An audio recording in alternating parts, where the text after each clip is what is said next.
Welcome to another episode of the brand called You, a podcast and podcast show that brings you leadership lessons, knowledge, experience, and wisdom from thousands of successful individuals from around the world. I'm your host, Ashutosh Garg, and today I am delighted to welcome an accomplished entrepreneur and mentor from California, USA, Dr. Ravishankar Gundlapalli. Ravi, welcome to the show. Thank you so much, Ashutosh. Happy New Year, and very happy to be here, Thank you. and looking forward Thank to the conversation. Thank you. Ravi is the founder and chief executive officer of MentorCloud. He's an author, and all of you know I'm very partial to authors. He's an author of a book titled The Art of Mentoring. Ravi is also deeply passionate about his Indian heritage. He has created the global festival of oneness to celebrate the life, leadership, and literary works of Adi Shankara. So, Ravi, before we start talking about the art of mentoring, tell me a little bit about some of the key moments from your personal and professional journey that led to the founding of MentorCloud. Absolutely, Ashutosh. So I call myself an accidental entrepreneur. Hmm. I had a life-changing experience that really reminded me of the very purpose why I'm here on the planet. Hmm. In a few years ago, I was in Mumbai. I finished my talk, and I was on a plane to go to Delhi, and our plane almost crashed into the helicopter carrying the then President of India, My God. Pratibha Patil. Hmm. So it was a 1.2 seconds away from what could have been a very bad accident. Wow. So luckily, our pilot saw the helicopter, and our rear wheels of the aircraft were still on the runway. The front wheels were off the runway. Mm. So that's why our pilot could actually brake. And so we all survived. So that really told me something, that I had some unfinished job in this world, Mm. which is the reason why I had an extra, I call it an extension, to my time on the planet. So I reflected on it and came upon the idea of streamlining the flow of wisdom. Mm. I have a PhD in fluid mechanics, so I think about the flow a lot. And then I spent several years in supply chain management, where I dealt with the flow of products. Mm. So naturally, I've been thinking about flow, because if the flow of blood is interrupted, then the body suffers. Yeah. Flow of money, economy suffers. I said flow of wisdom, the world suffers. So that's Mm. how I got into this idea of streamlining the flow of wisdom, and mentoring is the mechanism for the human to human transfer of wisdom. So Incredible. that was life changing And what event an amazing that led me to journey. start And, my account. this is something which I'm sure must have made a lot of news. I seem to have missed this, but you're right. I mean, this can really uh, give you some amazing perspectives on what life is all about. Thank you. So, Ravi, what inspired your vision to bring the transformative power of mentorship to 100 million people?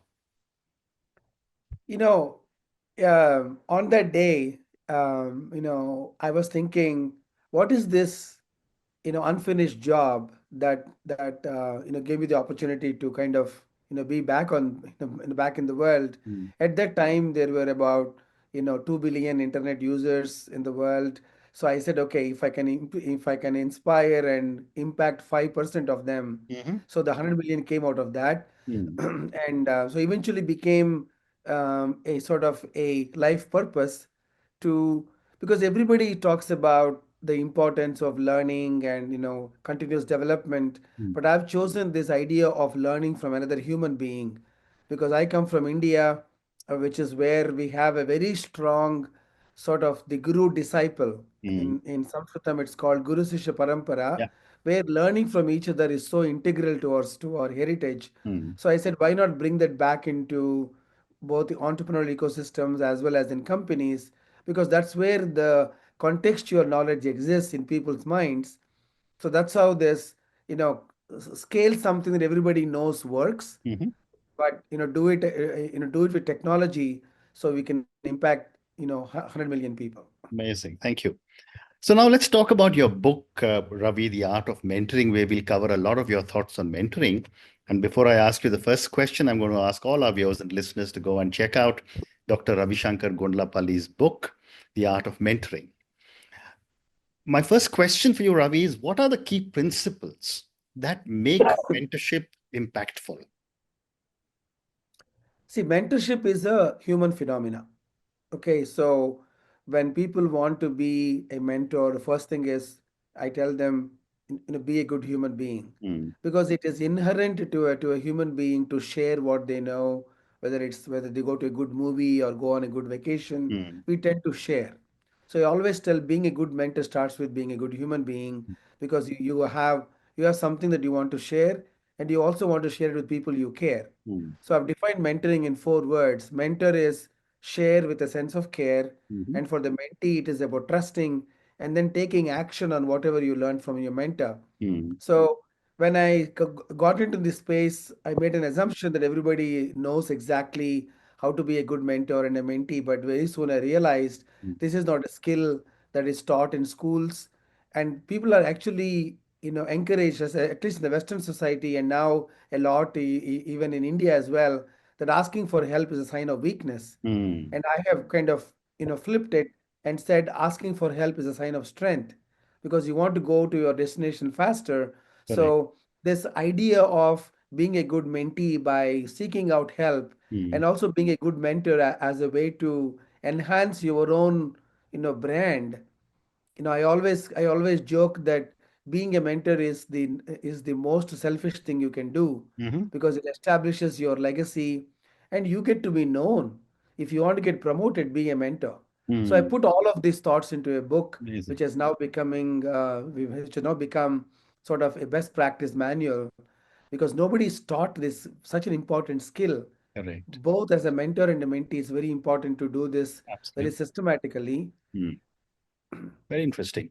And Ravi, how does your concept of human-led learning differ from traditional learning methodologies? Absolutely. So traditional learning, at least over the last 30, 40 years, has been mostly content driven, Mm, videos, courses. But what I always believed is learning in the context is actually more valuable because it is actionable. So mm, when I say human led learning is actually mentorship, mm, because what a mentor provides is the contextual sort of knowledge to a specific situation mm, that I can readily take action on. mm, So human-led learning is really what mentoring is all about. mm, And what I have focused on is, look at human-led learning not just in only one-on-one setting, but sometimes it can happen in one-to-many setting. mm, Sometimes it can happen in a group. So learning from content and learning from human beings. That's mm. the differentiation. Very interesting. And you were telling me that one area that a lot of people, when they talk about mentoring, a mentee may think it's a sign of weakness. But based on all the research and work that you've done for your book, what are some of the biggest misconceptions you have come across about mentoring?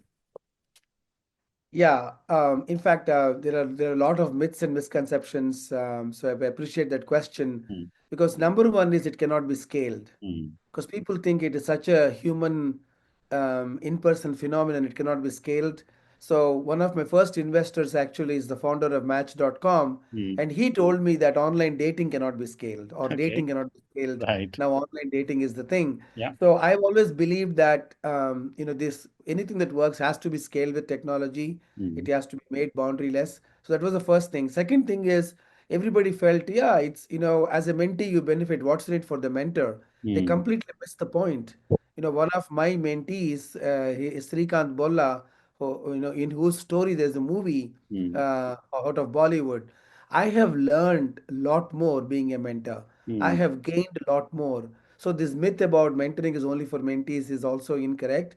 And the third I've seen is it takes a lot of time. mm, No, it doesn't, mm, because I call mentoring as a nudge to like a satellite or an aircraft. Because when you work with smart people, hardworking people who you can choose to be your mentees, all they need is a good question mm, or a good perspective. That's all they need, and they can go on their own track on their own. So mm, the fact that it cannot be scaled, the fact that it is only good for mentees, and it takes a lot of time, were all the misconceptions that I had to mm. explain to people that these are not true. Very interesting. The other aspect that I wanted to get your perspective on was that the Gita is often referred to as a mentoring conversation, and I tend to agree with that. How do you relate to Lord Krishna's guidance when you look at our today's modern mentoring practices? Yeah, it's interesting. I probably I was one of the first people to call the Bhagavad Gita as a mentoring conversation, Mhm. because if you go to Wikipedia, they talk about the word mentor came from a Greek, Mm. and the mentee came from there, and so on.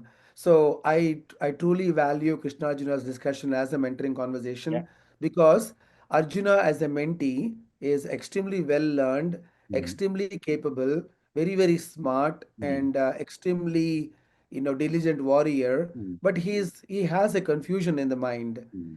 And so all of us are having such confusions, whether we want to launch a new product, whether we want to work with this customer, whether we have to go to this destination. So life is about decision making, and mentees need help in decision making, Mm. and Gita is the decision making manual. Correct. And it did not happen under a tree, or it did not happen because Krishna was sitting around and they just were having a chit chat. It was in the moment. That's what I talk about. Contextual wisdom is what Krishna transferred. And Correct. the second is, Krishna in the entire Gita never tells Arjuna to fight. Mm. He gives all the supporting information so that the mentee Arjuna can make a decision that Mm. it is the right thing to do. So when I mentor people and when I get mentored, they're helping me make a decision, or I'm helping people make a decision. That's why I see a perfect parallel between Krishna Arjuna's the discussion, which happened in the context of a decision to be made, Mm. that all of us go through every single day. Correct. And I don't need somebody to tell me what to do. I need somebody to empower me so I can think, and the decision I take will become my own. Mm. If if Arjuna said, "Okay, fine, Krishna, you're asking me to do this, I'll do it," but later on he might say, "Look, you asked me to do this, see what happened." Right? That's not what mentoring is all about. I Correct. want mentee to own the decision. Mm. That's what happened in the Gita. Absolutely. What a great response. Thank you. You also emphasize mentoring beyond boundaries. What are some of the essential elements of cross-cultural mentorship? Absolutely. So, when I was getting started on this Mentor Cloud vision, Mm. I came across an economist paper out of Princeton and Harvard called Open Borders. Mm. So the economist said that if only the world had no geographic boundaries, then all of us, if you are able to work anywhere where our talents are best sort of recognized, the world's GDP will be 20 times what it is right now. Mm. So the open borders was a conceptual idea that so I said, in our lifetime Mm. we're actually drawing more geographical boundaries. So I kind of came up with, what about open boundaries for wisdom? Mm. Now I have mentees in Africa that I have not been to, so my wisdom need not have any boundaries. I can work with a young entrepreneur in Ghana, or a student in remote parts of India, share with them whatever I know. Mm. So that's how this mentoring beyond borders came, as a way to remove this geographic limitation, that people can be successful regardless of their zip code. So Mm. that's how the mentoring beyond borders, Awesome. really the idea came. So Mm. that, and of course, the internet allows you to do it. Correct. So I can have mentors anywhere, I can have mentees anywhere. Mm. So that's how even the company's name came about, Ashutosh. Mm. When I named the company Mentor Cloud, Mm. I was not referring to a cloud software. A cloud is a collection of water from multiple sources, Correct. and the cloud is boundaryless. The people on the ground can be fighting, but a cloud has no concept of a boundary. It Correct. rains, it can form in one area, and it can rain where the conditions are right. Mm. Similarly, I wanted to create a collection of minds, a collection of human wisdom, and make that wisdom boundaryless. Fascinating. And my next question, Ravi, is how can organizations create or cultivate a mentoring culture that benefits both employees and businesses? Yeah, a company's biggest assets is its people. Hmm. And if you look at the collective wisdom of their people, that's what creates their competitiveness in the market, right? Mhm. So mentoring is a fantastic framework to tap into the collective wisdom. Hmm. And companies have not had technologies. I mean, they believe in mentoring. They do know that if I'm a new talent in sales, Mm, they ask me to go work with a senior executive in sales so I can learn. So companies have a very deep appreciation of people learning from other people. mm, Now, but they have not figured out how to do it at scale. mm, So, which is what we do is mm, when companies are truly able to tap into the collective wisdom of their people all over the world. mm, Imagine the magic.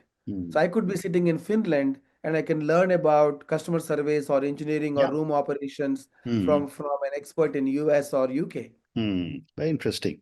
Two more questions relating to your book, and then I want to move to your passion for Indian heritage. What role does empathy and active listening play in a successful mentorship relationship? Yeah, I said earlier in the conversation that being a good mentor starts with being a good human being, and the empathy and active listening comes from realizing that you were there once. Hmm. You had a decision to be made. Hmm. You did not have a job. You did not know whether you should do a PhD Hmm. or take up a job. Hmm. You did not know which investor to go after. So I always tell people to not forget where they were Hmm. and all the ladders that people have helped them cross. So empathy comes from understanding that the other person is where you probably were 20, 30 years ago. Hmm. So understanding the mentee's point of view and thinking from their shoes, and then listening to what the mentee is saying and being able to help them in the context of where they are is Hmm. really what mentoring is all about. So one of the definitions I've heard early on in this journey is, mentoring is to see people flourish in their own garden. Hmm. So leave people where they are and Hmm. let them flourish where they are. Hmm. Like my mentee Srikanth is actually visually challenged. I never know what it means to be not have eyesight, but this man does. So my role is to make sure he flourishes in his world, Correct. right? Correct. So that's where empathy and active listening comes in. Hmm. Mentoring is about inspiring, not influencing. It's not telling, it's sharing. Very It is interesting. sharing and sh- telling your and making your mentee feel that you are there for them. Well A said. lot of times that's all it takes, that hey, Hmm. I'm there, go. Very well Go, said. I'm there for you. Well said. You've also spoken about mentoring as a tool for leadership transformation. Can you talk about the link between leadership and mentorship and give me an example if you can? Yeah, leadership is definitely, there is actually a very good book called, like Manager as a Mentor. So leadership expects you, requires you to, you know, basically be more metric driven, P&L, make sure the organization is moving forward. There are some roles and responsibilities of being a leader. Hmm. But if you add the mentor sort of feather to it, Hmm. you bring in the human element.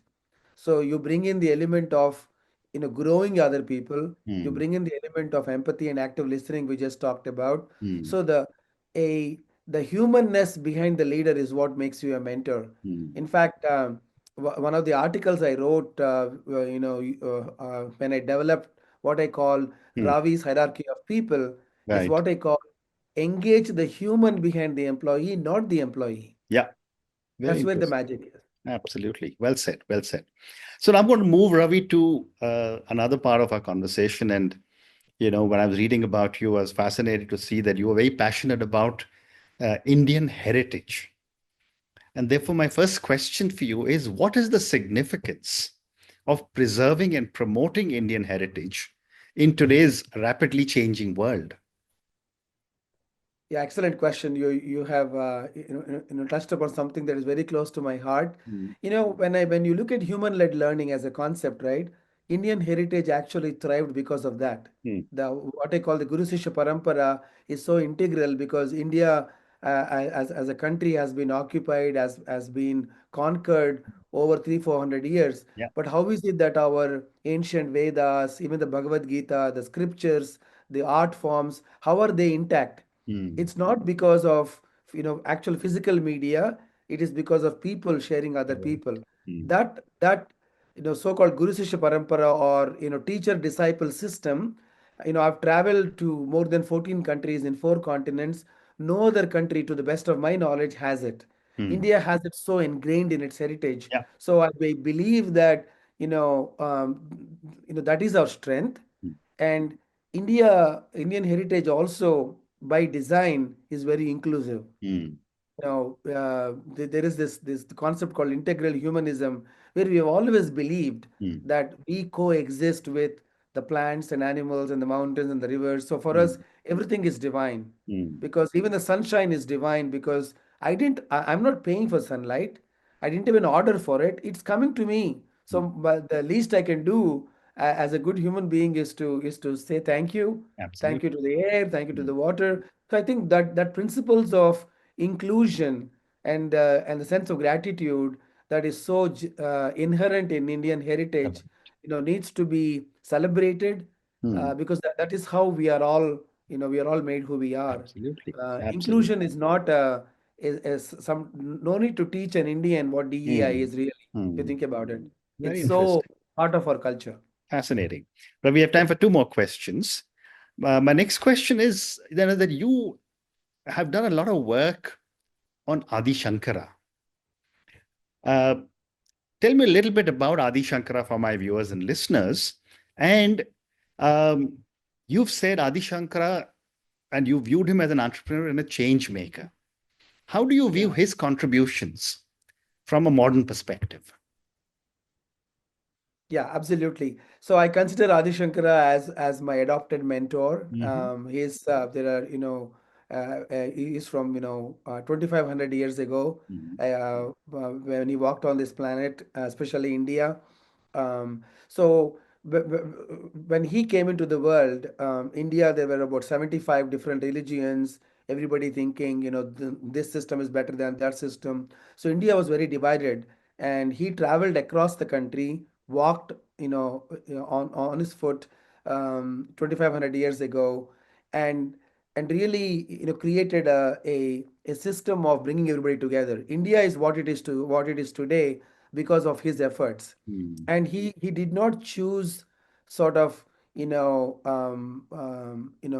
like a war or any other mechanism. He Hmm. used a simple system called debating, Hmm. where he would go to a town and say, okay, let's have a debate, Hmm. and if you win, I will convert to your way of thinking, and if I win, you should convert to mine. Very interesting. And Yeah. so he won about 740 debates, from what I remember, what I know. Hmm. So by just having a very logical, discussion with people, he was able to bring everybody into this concept of oneness called Hmm. Advaita. Hmm. That, God is not somewhere else. God is inside us. We're all divine human beings, and our entire, path in life is to recognize the divinity in us Hmm. as well as divinity in other people.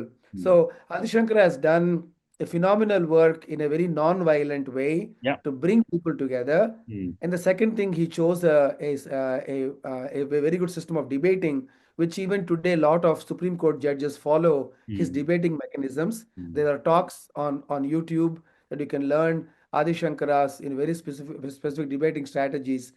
More importantly, he only survived for 32 years. Hmm. So he established a beautiful system with four matas, each of them having a vision statement. Like CEOs, we all Hmm. have a mission and a Yeah. vision. He established this hierarchy of people who will take over those matas, and those all the four matas are still, continuing that lineage after over 2000 years. So it's a great model of building a very successful organization with a very clear succession planning, Hmm. with a very clear mission statement, a good go-to-market strategy. Yeah.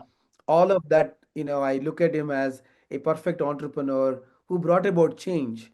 Amazing. One of the best social entrepreneurs you can the world ever had. Amazing. And what an amazing way you have managed to draw from modern lessons and relate them to what Adi Shankara said and did. Thank you. My last question for you: what inspired you to co create the Global Festival of Oneness, and what impact has it had? Yeah, and it happened around the COVID time, because I realized that a lot of people don't know who Adi Shankara is.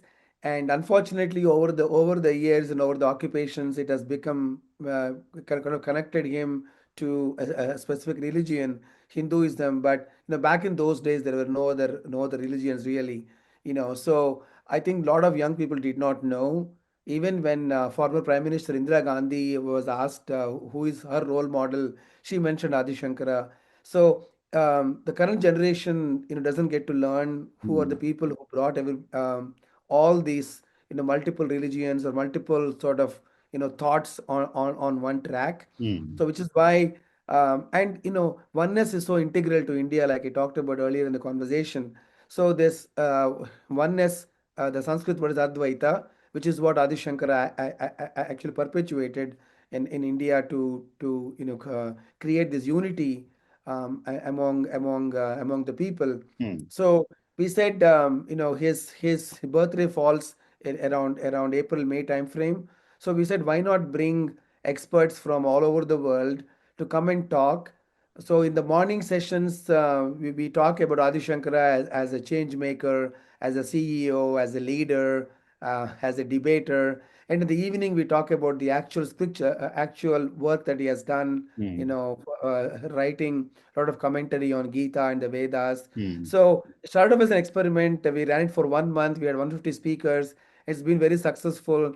So it has created a lot of awareness. A lot of young people really starting to know Mm. the gift that they have today. That they should know who actually gave the gift to Correct. them. This gift of freedom, this gift of India as a nation, Mm, all go back to Adi Shankara. That's why most people recognize him as the Jagat Guru. mm. Well said. And on that note, Ravi, I just want to say thank you so much for speaking to me about your own amazing personal journey and your realization of there is so much more you have to give because of that one incident you had while you were taking off from an airport in India. Thank you for talking to me about your book, The Art of Mentoring. We covered a lot of very interesting ground in that book. You told me about some of the key principles of mentoring. You spoke about misconceptions. You spoke to me about the empathy and active listening that mentors need to have. We also were able to cover in some detail about Krishna and Arjun and how Krishna was possibly one of the first mentors in the world. Then we spoke about mentoring beyond boundaries. We spoke about how organizations can build a mentoring culture. And then we spent the last few minutes talking about Indian heritage. And thank you for sharing so much about Adi Shankara. I must go and read up more about him. Thank you for speaking to me and good luck to you. Thank you so much, Ashutosh. We covered a lot of ground. It's because of your wonderful questions.